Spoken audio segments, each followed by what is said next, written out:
All right, off we go. All right, hi Kobe, how are you? Hi, I'm good. How are you? Good.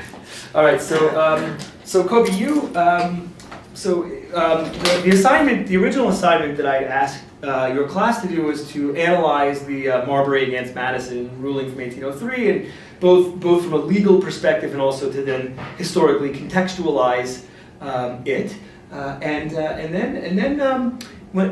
You were writing the paper while I was having parent-teacher conferences. One of the reasons I love parent-teacher conferences is that I get to learn things about my students that I ordinarily would never know, and I learned that you are this incredible poet. They showed me your poetry, they then showed me some of your performance poetry. I was just really touched and moved and impressed with this as a skill set. And I thought to myself, well, that if this is how you best express yourself, which it seems that, not that you fail to express yourself in other ways, I love hearing you speak in non-poetic ways and your writing, etc. But this really seemed to be a way in which you express yourself. And I was moved by that, and I wanted to see what it would look like for a student to learn something in class. And I was clear that you had learned something in our class, both from the quizzes you had been taking, from the things you were saying in our classroom discussions, etc. I was confident that you had learned a lot about Marbury. So now I was wondering, what would it look like for an artist to take all of those sort of intellectual things and turn them into a piece of art? How would that manifest itself, and would this in fact be the best way for an artist to express what he or she learned in a non-art class? Right. So that's what I had in mind, and that's what you went into the assignment. So then I came back to him and I said, Kobe, write me a poem and then perform it as in the way you would do a performance. And there's a video that we can. Those who are watching this and want to see the video, right. Are you okay if we forward that? Yeah. It's on YouTube. Yeah, so we can share that too. And so I had all of that. And is that, so I just want to make sure that that's how you understood the evolution of this project? That is how I thought of it, yes. Okay. And so then, so I got the poem. I'm sorry for doing all this. I want you to be talking, I'm just doing this. Right. Right, so I got the poem and read it and watched your performance piece. And I certainly, from reading and listening to the poem, was moved, and it was certainly somebody who clearly understood Marbury versus Madison, who understood John Marshall and where he was coming from, and a lot of the political fighting. I got that from a lot of the allusions. Right. But in poetry, you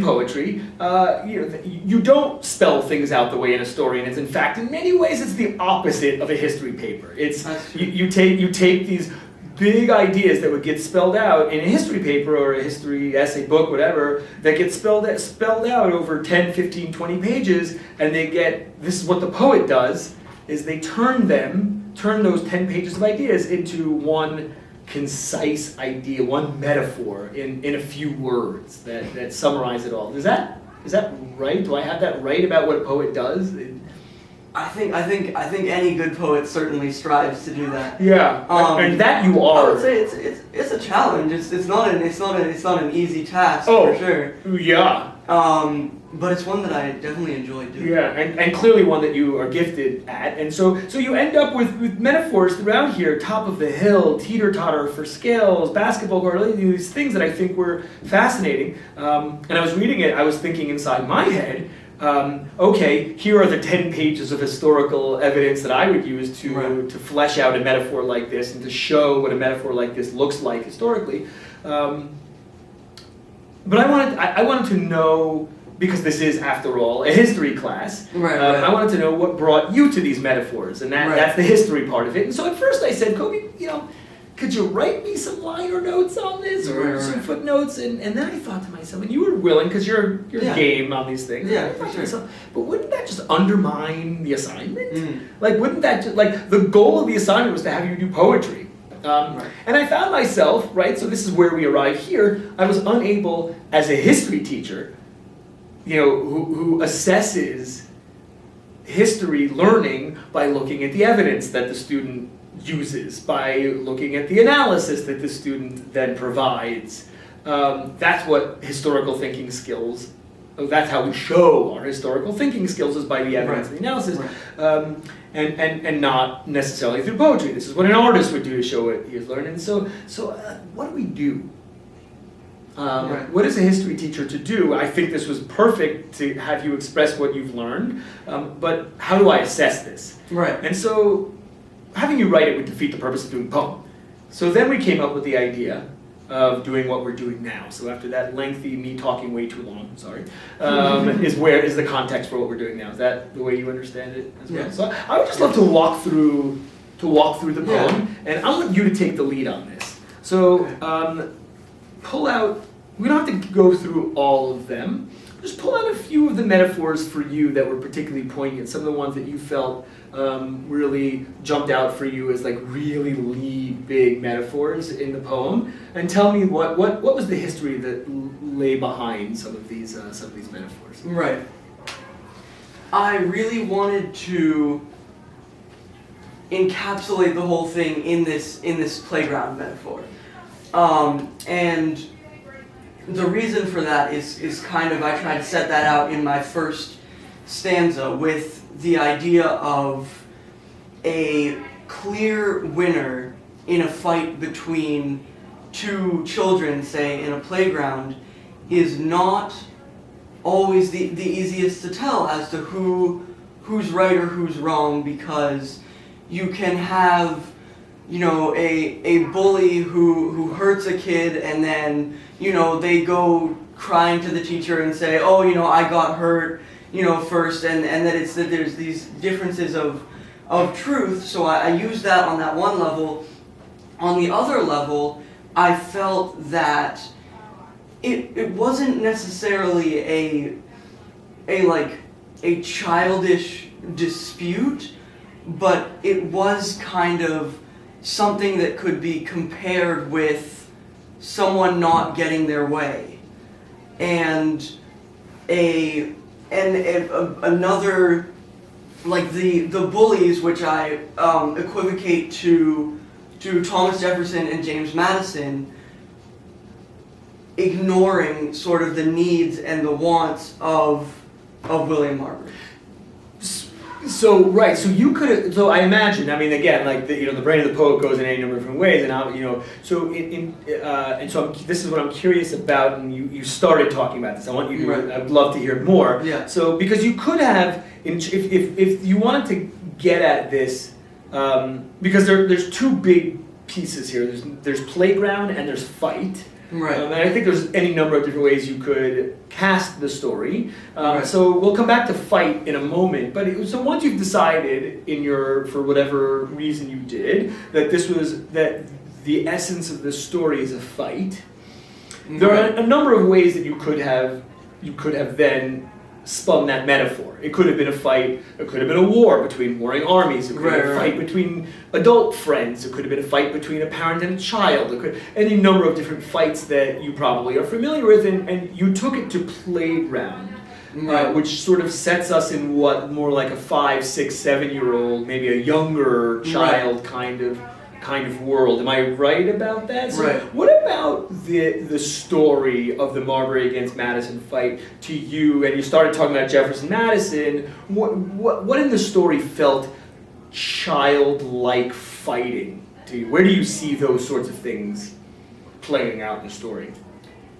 I felt like there was a lot of emotion in this story, that Marbury felt like, you know, like instead of just doing this the regular way or just sort of, you know, accepting this, he said, okay, the Supreme Court is the place to be. I have to go there and I have to kind of complain.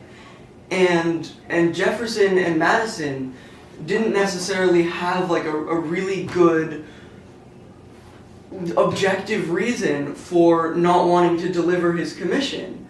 They just sort of did it because they felt that it that it wasn't necessary, that he didn't deserve the time of day because of different political sides, because of Federalist and Democratic. And Well, so stuff walk like me that. through that. Walk me through that one a little bit. I want to come back to Marbury in a second. So this is we're getting close to the Jefferson-Madison piece. So you're Right. saying that you're saying it's childlike of them, Right. childish maybe, Right. to not deliver the commission. Right? Yes, I agree.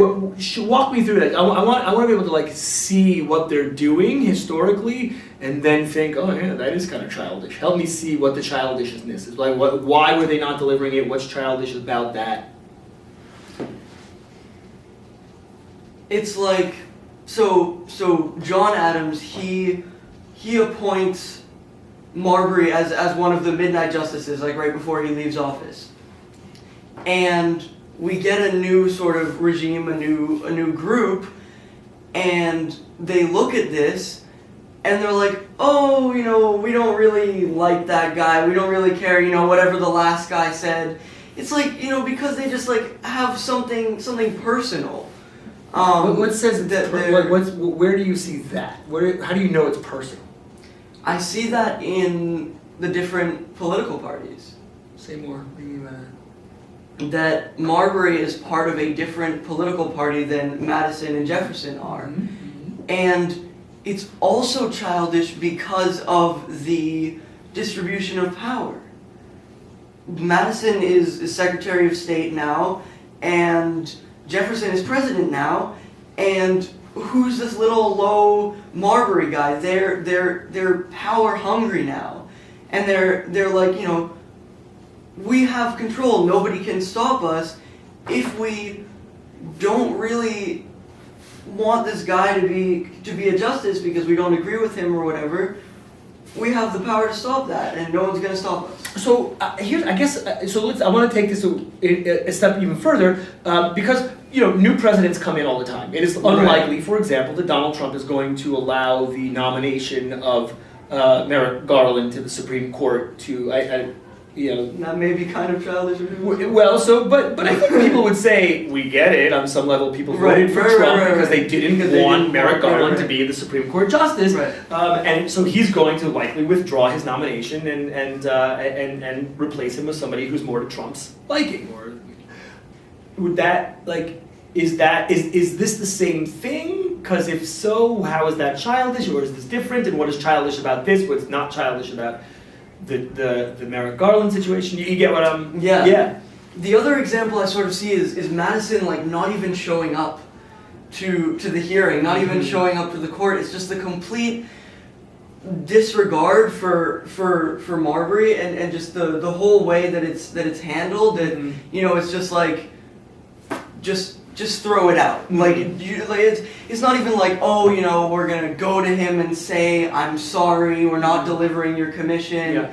You know, it's just like, screw him. And it's very, it's not maturely handled by them, I don't feel like, at all. What would a mature handling of it look like?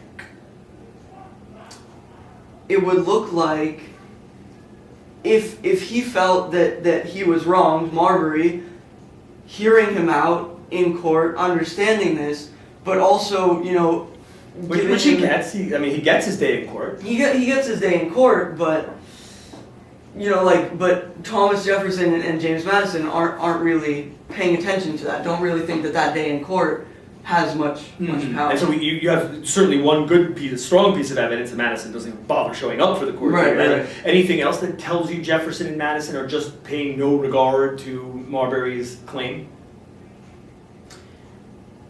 I would say that they I mean later in the case it shows up when there's a possibility that they're just going to ignore the writ of mandamus or whatever comes out of the Wait, say what court. What is that? What do you mean? Tell me that story. What you're talking about? Right. So Marshall has 3 questions before him. One of which is, was Marbury wronged when his commission wasn't delivered? The other was, if he was wronged, is a writ of mandamus the way to remedy that? And the third was, if a writ of mandamus is the way to remedy that, are we the court to do it? And he says yes to both of the first two questions. He says, yes, you were wronged, and yes, you deserve writ of mandamus, and I mentioned this later in the poem. But Marshall, feels very stuck because he knows that if he's going to issue this writ of mandamus, there's a good possibility that it's going to get ignored because the president is the president, and he feels like, yes, you're trying to force the hand of my Secretary of State, but I'm the president. I can just throw that out. I can get rid of it. I can pull strings and do whatever. Did Marshall have good reason to believe that a president would ignore? I mean, like a president ignoring an order from a court? That seems crazy. Did Marshall have evidence that the president would ignore him? I think that he knew that it could be. What made him believe that? I don't remember exactly what. Well, no. I mean, I don't want to. It seems like you've already, in your explanation thus far, have provided possible reason that Marshall would have believed that Jefferson or Madison would just ignore a court order.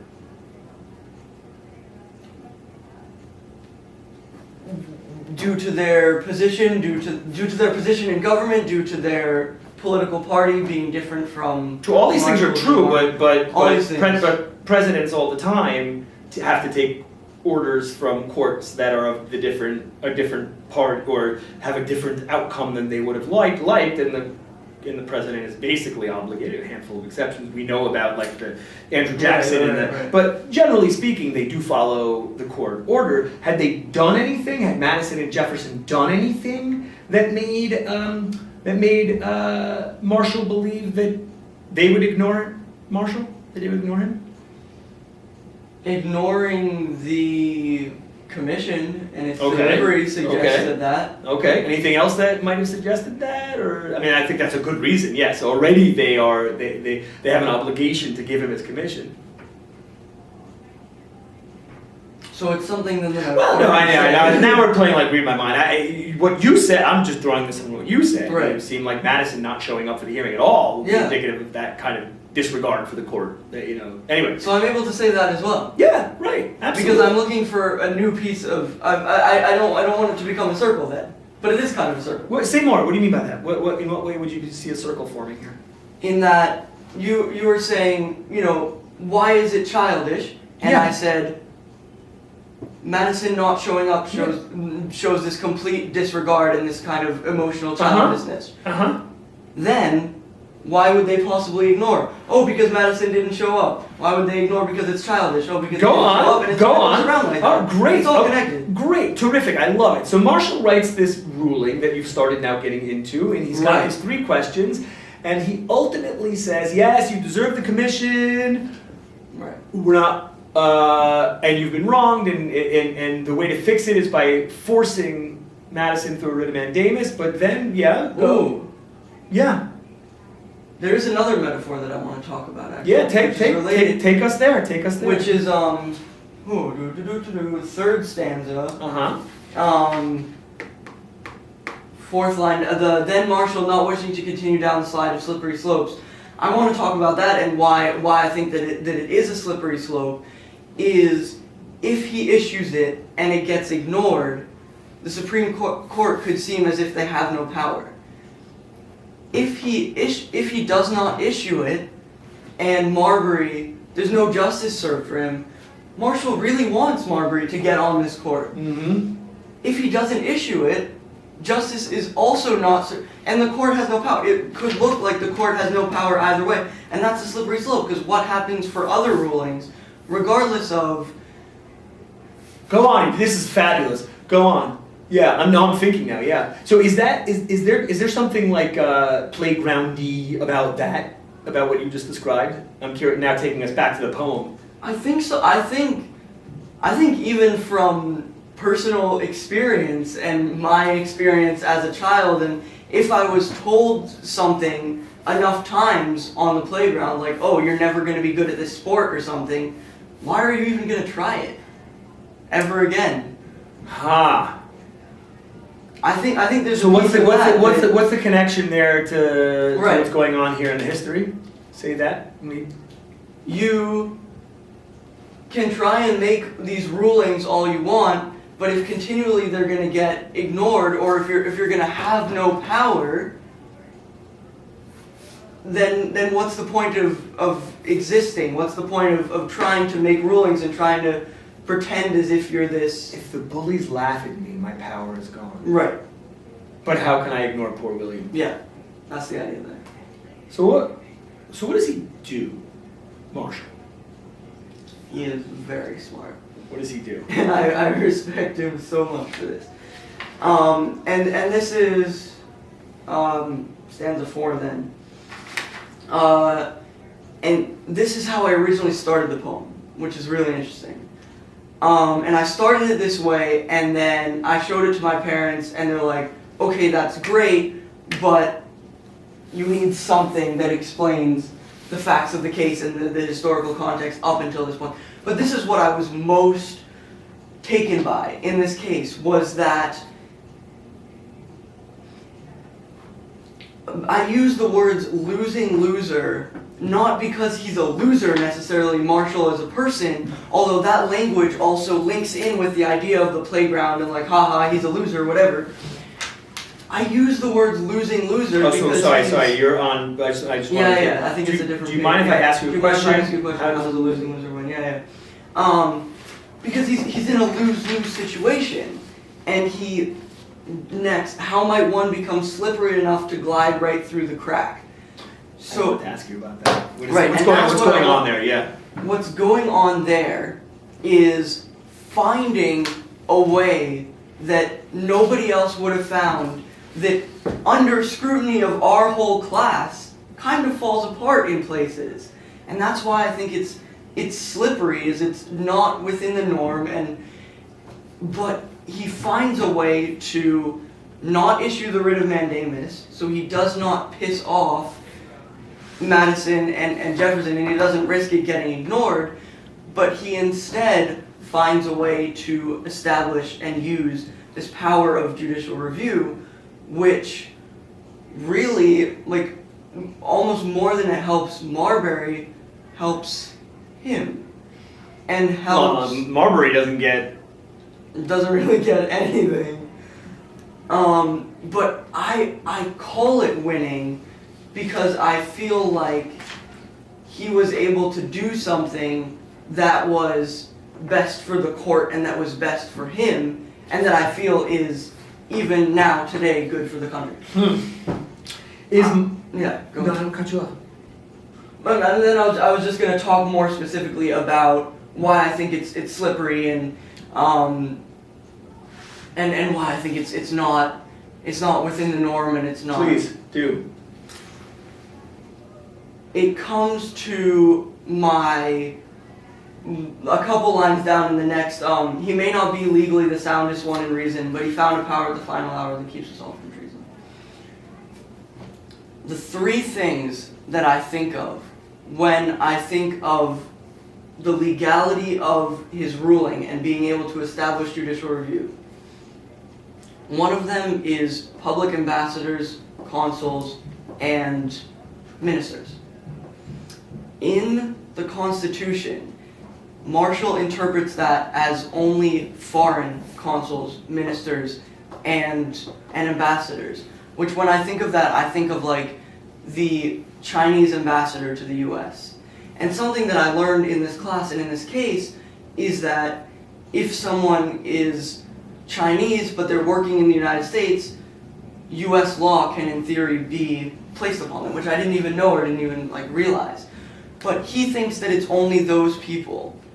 And so he thinks that in the Judiciary Act, it's saying that you can issue writs of mandamus to people who work for the U.S. government is unconstitutional. I think that that's wrong, because I think public ministers, ambassadors, and consuls in the Constitution can be interpreted as people who work for the U.S. government. So I think he got that piece wrong.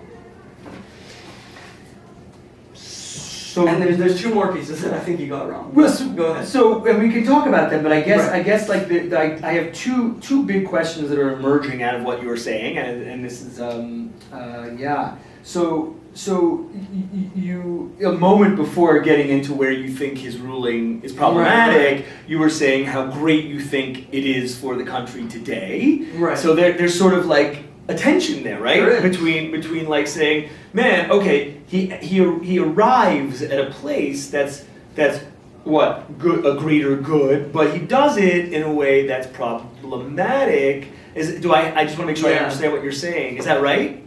Yeah, I'm now almost wishing that I put a piece into this poem about kind of the what doesn't kill you makes you stronger type idea. Well, I'm wondering. So does that tension appear? And so you would see that I think it does. in the poem. Maybe not as much as I No, wanted. no, I'm to, asking. but I'm not I think suggesting it exists. doesn't. Take me to where you see that tension between the ends and the means.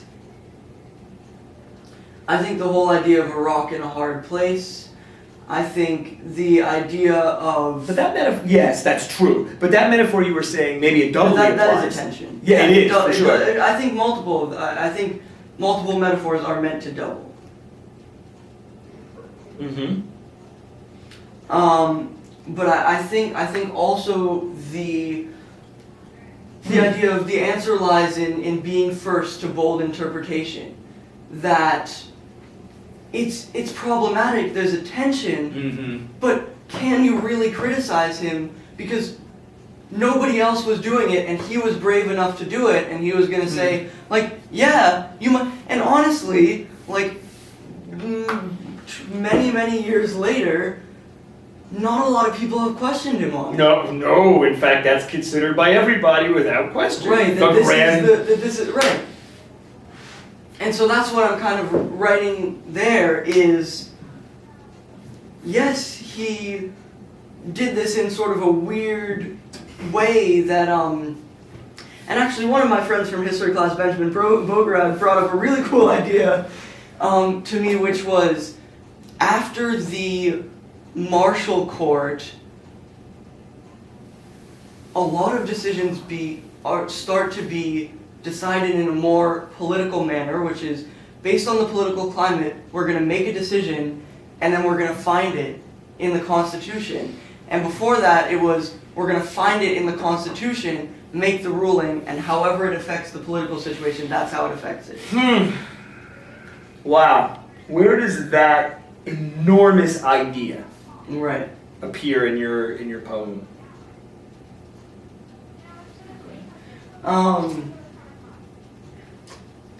I'm going to say it appears at the end here. The whole idea of finding a power, I think, means more even now when I read it than when I wrote it. That there's a specific reason why I chose that language. That it wasn't just like, but he had a power.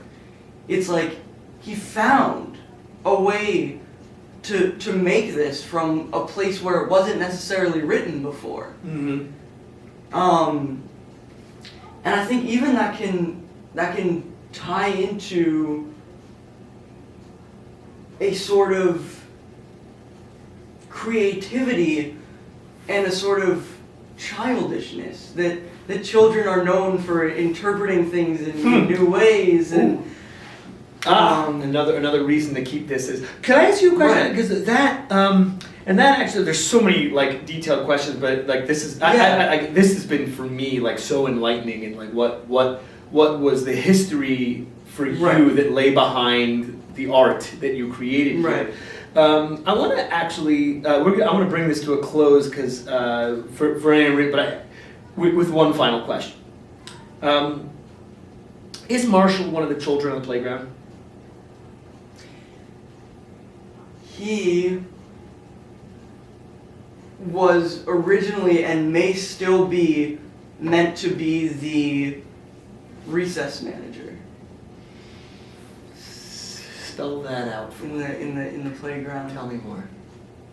Is that the children are fighting And so the fighting children are Madison and Jefferson on one side and Marbury on the other side. And then Marshall walks out essentially into this playground and comes up with something that they probably wouldn't have been able to come up with themselves. And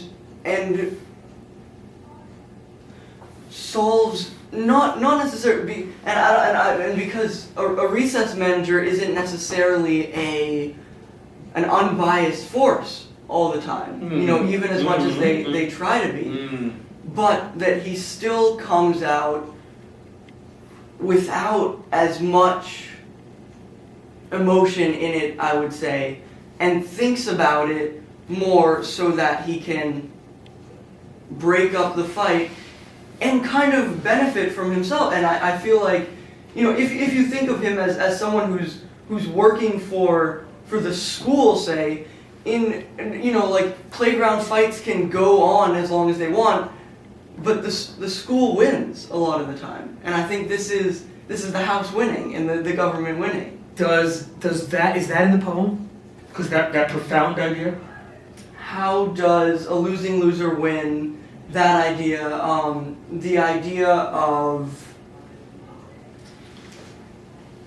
of keeping us all from treason, even that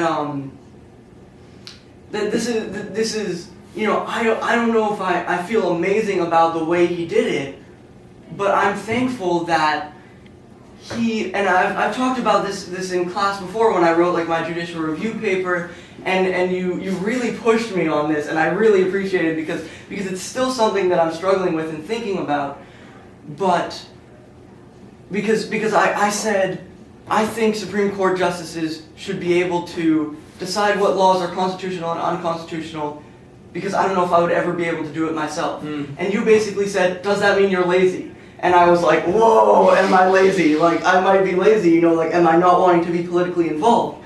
But what I think is really going on is that it's true. I don't think I ever would have come up with something like this. And so it's, while I'm able to criticize it in one way, like the means, I don't know if I can criticize the ends, because they're so smart and because they're so different and because of the profound power that they've had all over the world.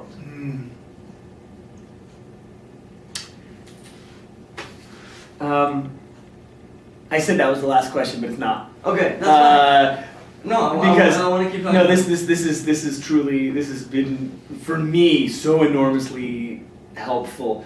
I want to ask you that meta question. Has this conversation been helpful for you as a history student in my Supreme Court class? Has this exercise been helpful to you? I don't mean that as a leading question. I mean that genuinely. Yes, it definitely has. I think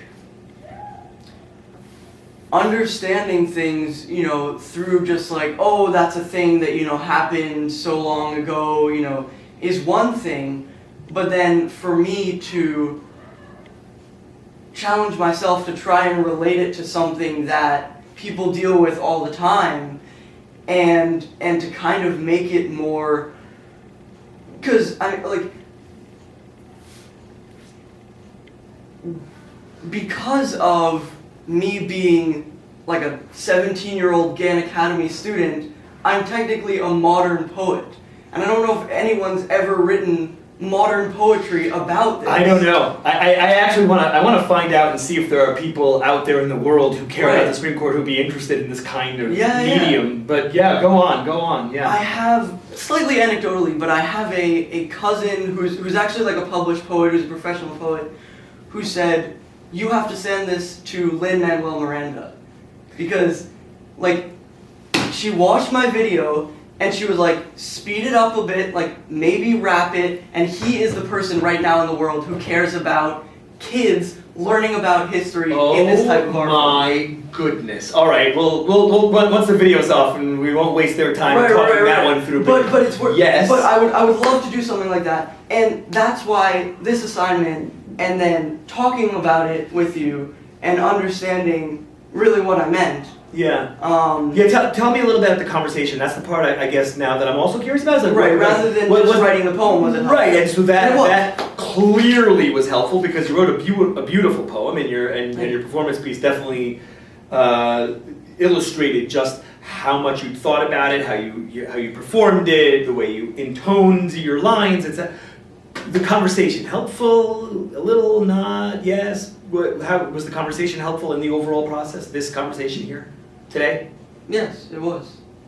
Yes, I would say that it was helpful because it got at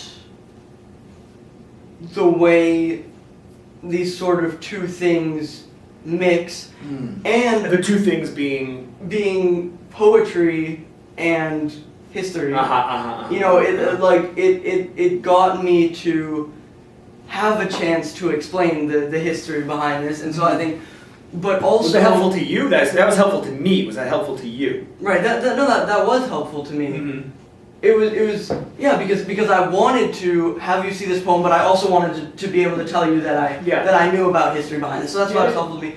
It's also helpful to me because I get to see a glimpse into, you know, sort of alternate teaching methods and sort of how you're thinking about this, and it's helpful for me to know kind of what I'm being evaluated on and what matters. Even for college, like this conversation is helpful for me to know that something like this is possible. To talk with a teacher like this and to do, you know, something that you feel is like even like a better expression for you. And yeah, it's been a groundbreaking experience for me. I can't express to you enough my appreciation for your willingness to engage in this experiment from start to finish and the whole way through. It's been inspirational to me, so thank you for that. And we're going to. I know there's obviously so much more we could say about this. I can tell you were just getting going. Yeah. But